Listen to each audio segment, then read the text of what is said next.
ഞാൻ ദേവസ്വം മന്ത്രി ശ്രീ വാസവനെതിരായി ഒരു പ്രിവിലേജ് മോഷൻ സ്പീക്കർക്ക് ഇന്ന് നോട്ടീസ് കൊടുക്കുകയാണ്. അദ്ദേഹം പറഞ്ഞത് ആഗോള അയ്യപ്പ സംഗമത്തിൽ ദേവസ്വം ബോർഡിൽ നിന്ന് ഈ പരിപാടിക്ക് കൊടുത്ത പണം എല്ലാം തിരിച്ചടച്ചെന്നാണ്. പക്ഷേ ഇപ്പൊ തെളിഞ്ഞിരിക്കുന്നു മുഴുവൻ പണവും തിരിച്ചടച്ചിട്ടില്ല. നിയമസഭയെ തെറ്റിദ്ധരിപ്പിക്കുകയാണ് ശ്രീ വാസവൻ ചെയ്തത്. അദ്ദേഹത്തിനെതിരെ പ്രിവിലേജ് മൂവ് ചെയ്യാൻ വേണ്ടി ഞാൻ സ്പീക്കർക്ക് കത്ത് ഇന്ന് നൽകുകയാണ്. അത് നിയമസഭയെ തെറ്റിദ്ധരിപ്പിക്കലാണ്, നിയമസഭയുടെ അവകാശങ്ങളുടെ ലംഘനമാണ്. അത് ഒരിക്കലും മന്ത്രിയുടെ സ്ഥാനത്തിരുന്നുകൊണ്ട് ശ്രീ വാസവൻ ചെയ്യാൻ പാടില്ലാത്തതാണ്. അതുകൊണ്ട് അദ്ദേഹത്തിന്റെ പേരിൽ പ്രിവിലേജ് ഉണ്ട് എന്നുള്ളത് മനസ്സിലാക്കിക്കൊണ്ടാണ് പ്രിവിലേജ് മോഷൻ മൂവ് ചെയ്യാൻ വേണ്ടിയിട്ടുള്ള കത്ത് ഇന്ന് സ്പീക്കർക്ക് നൽകുന്നത്. ആഗോള സംഗമത്തിന്റെ പേരിൽ നടന്ന വൻ വെട്ടിപ്പാണ്, കൊള്ളയാണ്, അഴിമതിയാണ്. ഊരാളുങ്കൽ സൊസൈറ്റി എങ്ങനെയത് ഏൽപ്പിച്ചു? അതിന് മറുപടിയില്ലല്ലോ. ഊരാളുങ്കൽ സൊസൈറ്റി ആരെ ഏൽപ്പിച്ചു? അവരുടെ ആ സൊസൈറ്റിയുടെ കീഴിലുള്ള മറ്റൊരു സ്ഥാപനത്തെയാണ് ഏൽപ്പിച്ചിരിക്കുന്നത്. എങ്ങനെ ഏൽപ്പിച്ചു? പിന്നീട് ഒരു ദിവസത്തെ ഒരു പരിപാടിക്ക് വേണ്ടിയാണ് 7 കോടി രൂപ ചെലവഴിച്ചത്.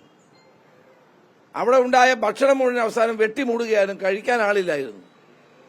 മുഖ്യമന്ത്രി പ്രസംഗിച്ചു കഴിഞ്ഞിട്ട് അവിടെ നിന്ന് ആളുകൾ എല്ലാം ഒഴിഞ്ഞു പോവുകയാണ് ചെയ്തത്.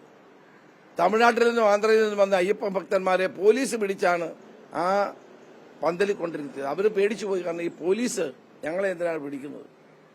മുഖ്യമന്ത്രിയുടെ യോഗത്തിൽ ആളില്ലാത്തത് കൊണ്ട് പോലീസ് ഈ പാവപ്പെട്ട അയ്യപ്പന്മാരെ പിടിച്ച് നിർബന്ധമായിട്ട് അവിടെ ഇരുത്തുകയാണ് ചെയ്തത്. അവിടെ വാങ്ങിച്ച കട്ടിൽ കാണാനില്ല, കിടക്ക കാണാനില്ല.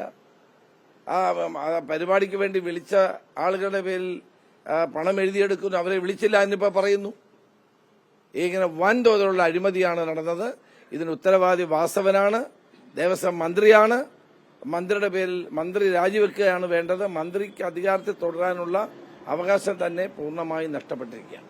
നടത്താത്ത ഭജനയുടെ പേരിലാണ് 2 ലക്ഷം രൂപ എഴുതിയെടുത്തത്. ഇപ്പൊ വാങ്ങിച്ച കട്ടിലുമില്ല, കിടക്കയില്ല, അതാരടിച്ചോണ്ട് പോയി. പിന്നെ നിങ്ങൾ കാണേണ്ട കാര്യം, 7000 പേർക്ക് ഭക്ഷണം ഉണ്ടാക്കിയിട്ട് ആ ഭക്ഷണം മുഴുവൻ വെട്ടിമൂടുകയാണ് ചെയ്തത്. ഇത്രയും വലിയ ഒരു ധൂർത്ത്, ഒരു അഴിമതി നടന്നിട്ടും വാസവൻ നിയമസഭയെ തെറ്റിദ്ധരിപ്പിക്കുക. വാസവൻ അധികാരത്തിൽ തുടരാനുള്ള എന്ത് അവകാശമാണുള്ളത്? തീർച്ചയായും ഈ അഴിമതിക്കാർക്കെതിരെയാണ് നമ്മുടെ പോരാട്ടം. ശബരിമലയിൽ സ്വർണ്ണം അടിച്ചു മാറ്റിയത് മാത്രമല്ല, ദേവസ്വം ബോർഡിന്റെ പണവും അടിച്ചു മാറ്റുകയാണ് ഇപ്പോൾ ഇവർ ചെയ്തുകൊണ്ടിരിക്കുന്നത്. അതുകൊണ്ട് ജനങ്ങൾ ഇവരെ വെറുതെ വിടാൻ പോകുന്നില്ല.